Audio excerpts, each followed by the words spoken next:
The long-awaited Budget 2022 was presented in Parliament today by Finance Minister Basil Rajapaksa, the country's 76th and his maiden budget since taking over the portfolio this year. In the lead-up to today, the Finance Ministry promised that it would be a budget formulated to transform the country's market economy into a production economy and inculcate a savings culture amongst a majority of the country's population.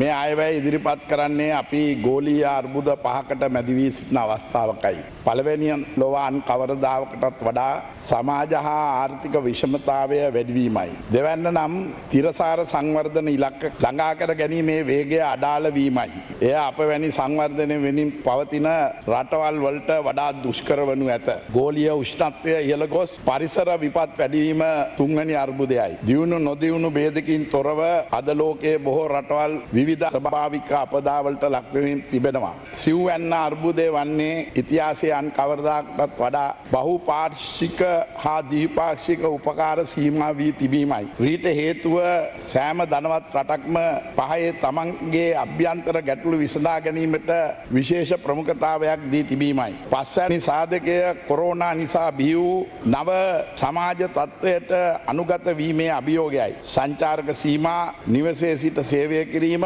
සෑම දෙයකම මිල ඉහළ යාම හා නිෂ්පාදන කර්මාන්ත ජාලය ගෝලීය වශයෙන් බිඳ වැටීම ආදී අභියෝග රැසකට අපි එක්වර මුහුණ දෙමින් සිටිනවා. With that, the Finance Minister announced a host of measures aimed at introducing a semblance of austerity in the public sector, including a cap on construction of new office premises for 2 years, a reduction in fuel allowances for ministers and government officers by 5 litres per month, a reduction in telephone expenses of government institutions by 25%, and provisions for electricity by 10%. In addition, the budget has also proposed an extension of pension eligibility for MPs to 10 years from its current 5. Further, the Finance Minister also announced an extension of the retirement age in public service to 65 years. Meanwhile, in terms of the much-awaited tax announcements in the budget this time around, the Finance Minister announced a proposal to strengthen the Inland Revenue Department's consolidated large taxpayer unit into an integrated administration overlooking all units connected to the 80% of government tax revenue, which is derived from 20% of the country's biggest taxpayers. Further, it has been proposed to impose a one-off surcharge tax of 25% on individuals or companies who earned a taxable income of over 2 billion rupees for the 2020 to 2021 assessment year, which is expected to impact 62 companies.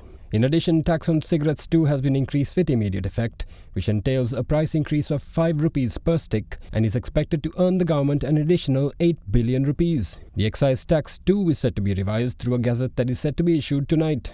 In addition, a 3% social security contribution on liable turnover of 120 million rupees per year is set to come into effect from the 1st of April 2022.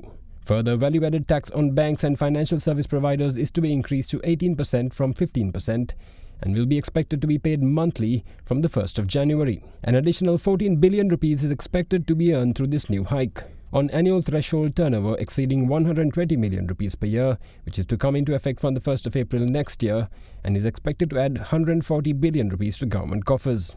In terms of motor vehicles, a fee is set to be imposed on vehicles involved in accidents that is to be reimbursed from insurance payments, while a further fee is to be charged for vehicle modifications, alterations and refurbishments. Meanwhile, the Finance Minister has also proposed the release of all vehicles seized by the Sri Lanka Customs due to non-payment of taxes and other reasons, subject to the payment of the dues and fines. This measure is expected to earn the government a further 4 billion rupees.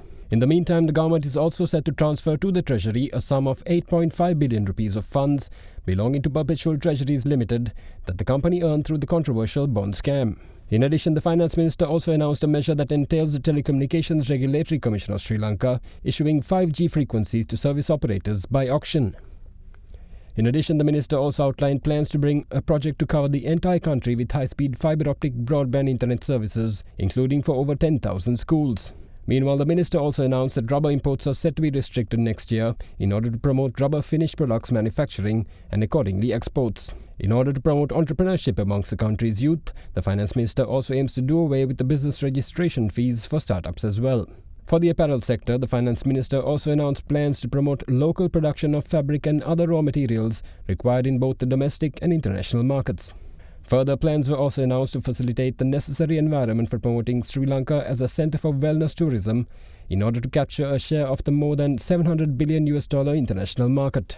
In addition, with the Colombo port already becoming a naval hub for entrepot trading in South Asia, the finance minister also announced plans to develop the Trincomalee port as an industrial port, the Galle port as a tourist port, and the Hambantota port as a service port. Further citing Sri Lanka's potential to become an energy hub through the import of crude oil and the export of petroleum products, the minister also proposed the construction of 2 new refineries in Hambantota and Trincomalee. The minister also announced the allocation of an additional 500 million rupees to facilitate the encouragement of private investment in the renewable energy sector. Further, the minister also proposed the submitting of a special finance bill to ensure the safety of local and foreign exporters, to ensure the safety of foreign currency transactions and simplify the conditions that are imposed by the central bank on exports with regard to foreign currency conversions and transfers.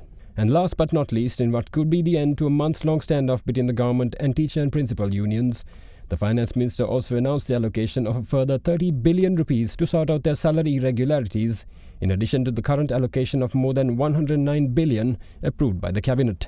Sunsilk ලොකු බෝතලේ සේදුම් වාර 30. රුපියල් 16 ඉතිරියක්.